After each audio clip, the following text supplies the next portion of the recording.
নমস্কাৰ সকলোকে আমাৰ অতিকৈ চেনেহৰ অতিকে মৰমৰ প্ৰাণৰো প্ৰাণৰ আৰু অসমীয়া জাতিৰ আয়ুস ৰেখা সদৃশ এই বহাগ বিহুৰ আন্তৰিক শুভেচ্ছা যাচিলোঁ। আহকচোন আজি আমি বনাওঁ বেচনৰ লাড্ডু। খুব টেষ্টি এই লাড্ডুবিধ ঘৰতে বনাই সকলোকে পৰিৱেশন কৰাওঁ আহক। প্ৰথমে মই এখন টাৱাত তেল দিলোঁ, প্ৰায় 1.5 কাপ তেল দিছোঁ আৰু সেইখিনি গৰম হ'বলৈ দিছোঁ। এতিয়া মই 2 কাপ বেচন সেই গৰম তেলখিনি যোগ কৰিছোঁ। আপোনালোকে গেছৰ ফ্লেমটো অলপ মিডিয়াম কৰি ৰাখিব আৰু যদি বেছি গৰম হোৱা নিচিনা দেখিছে তেন্তে অকণমান ল' কৰি ৰাখিব যাতে বেচনখিনি পুৰি নাযায়। আৰু বেচনখিনি খুব ধুনীয়াকৈ লৰাই এতিয়া ভাজি থাকিব।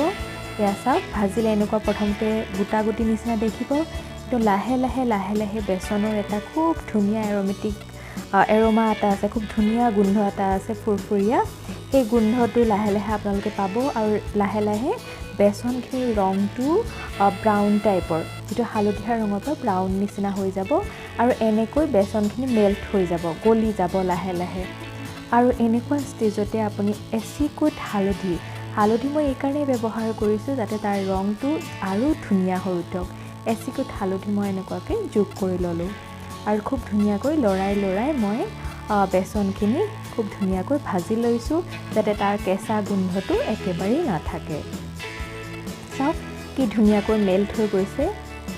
আপোনালোকে সুন্দৰভাৱে ভাজি থাকিলে এইটো অট'মেটিকেলি এনেকুৱা ধুনীয়াকৈ বেচনখিনি মেল্ট হৈ যাব আৰু তেলবিলাক বিৰিঙি উঠিব। এয়া চাওক, মোৰ ভজা হৈ গৈছে। এতিয়া মই এই গোটেই ভজা বেচনখিনি বেলেগ এখন কাঁহীত উলিয়াই ল'ম। পেনখনতে থ'লে বা টাৱাখনতে থ'লে সেইখিনি বেছিকৈ পুৰি যোৱাৰ সম্ভাৱনা থাকে, গতিকে মই এনেকৈ উলিয়াই অলপ ঠাণ্ডা হ'বলৈ মেলি দিছোঁ। বেচনৰ লাড্ডু আপুনি গৰমে নবনালেও হ'ল, খুব ধুনীয়াকৈ এনেকৈ মেলি অলপ সময় থ'ব যাতে যিমান সময়ত চুবলৈ পৰা গৰম হয় সেই চুব পৰা গৰমৰ সময়তে আপুনি কি কৰিব, ইয়াৰ লগত পিচি থোৱা চেনি দিব। মই ইয়াতে 2 কাপ চেনি ব্যৱহাৰ কৰিছোঁ।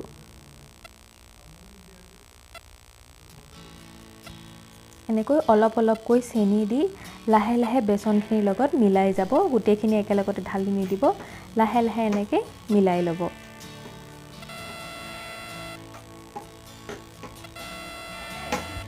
খুব ধুনীয়াকৈ গোটেই বেচনখিনি ধুনীয়াকৈ মিলাই দিব আৰু মই ইয়াতে কাৰ্ডামমৰ গুড়ি দি দিছোঁ।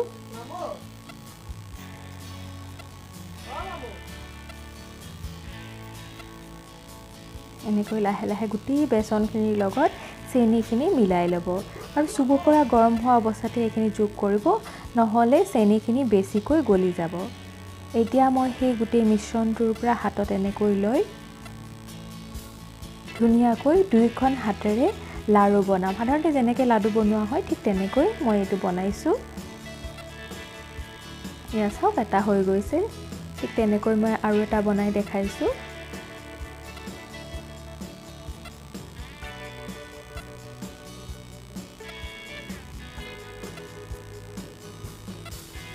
এনেকৈ ধুনীয়াকৈ হাতেৰে ঘূৰাই দিব আৰু খুব ধুনীয়া গোল সুন্দৰকৈ আপোনাৰ বেচনৰ লাড্ডু তৈয়াৰ হৈ যাব। এয়া চাওক, হৈ গৈছে।